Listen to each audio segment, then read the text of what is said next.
Shh, go on, get away, get away, get away, get away. And then I heard this roar.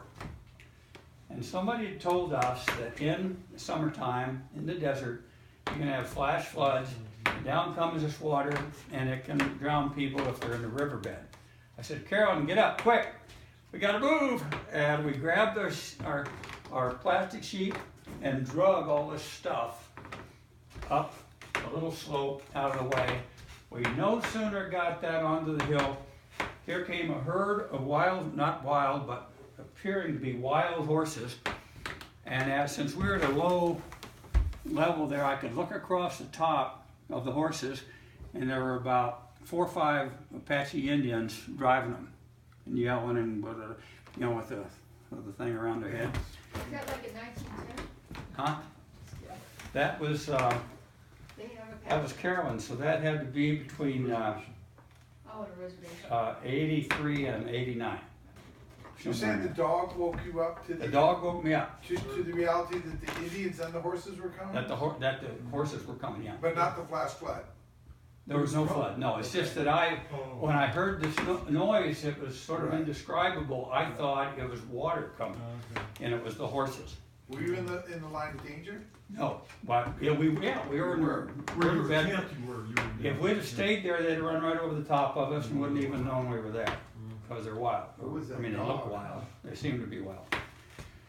Is that a miracle, or is that just a coincidence? I mean, where'd the dog come from, and where'd he go? Now, by and by, I'm over in Hawaii, over on Maui. And in those days, I was a Mormon.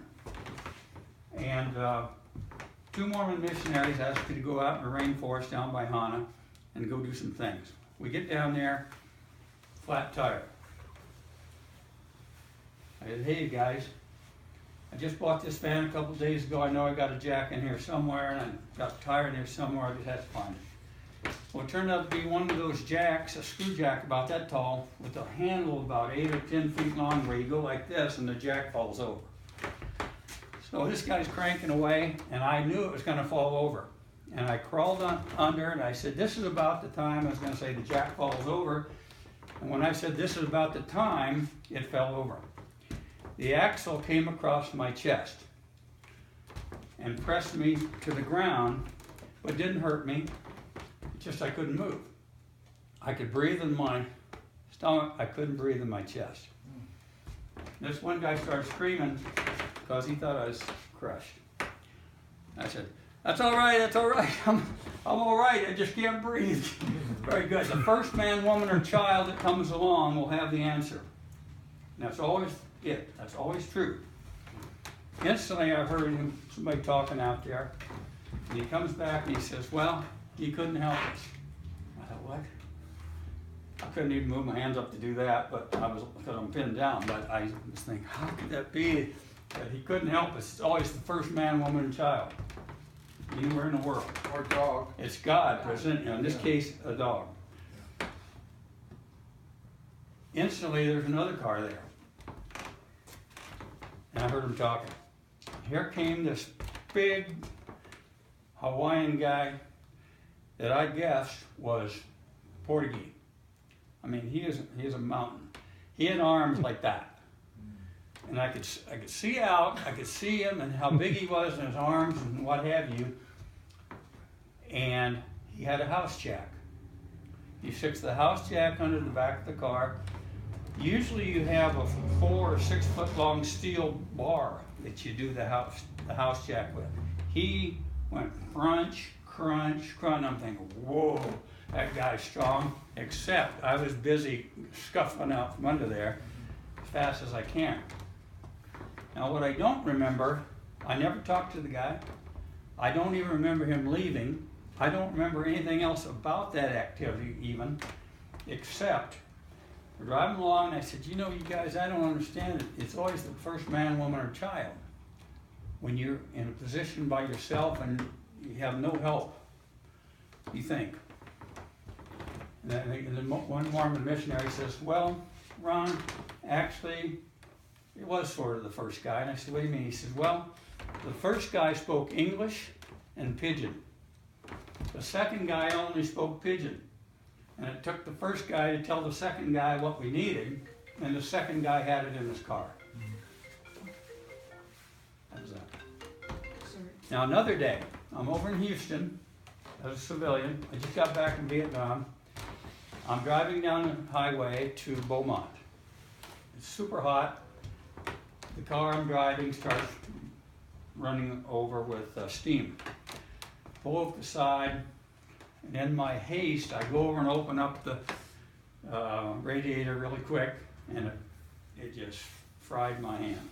Whoa. It hurt so bad I could hardly stand it.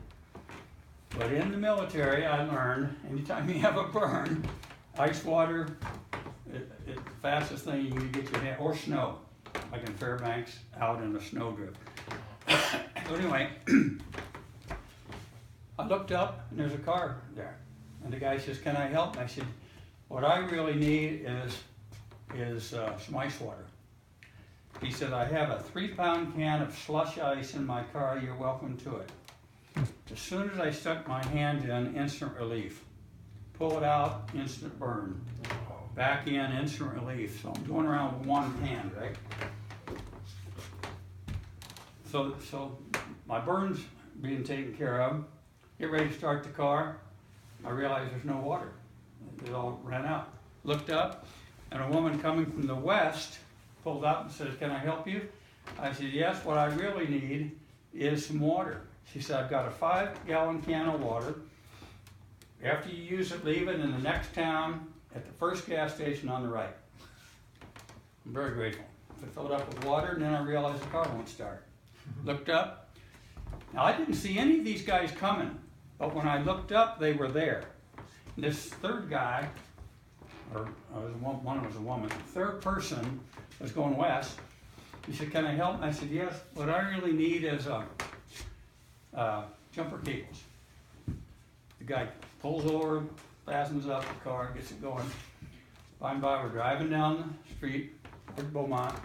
I said, "Wow, what do you think the odds are of being out in the middle of the flats of Texas and having somebody come along with a can of slush ice for a burn, somebody else come along with 5 gallons of water for water, somebody else coming along with jumper cables when you need them?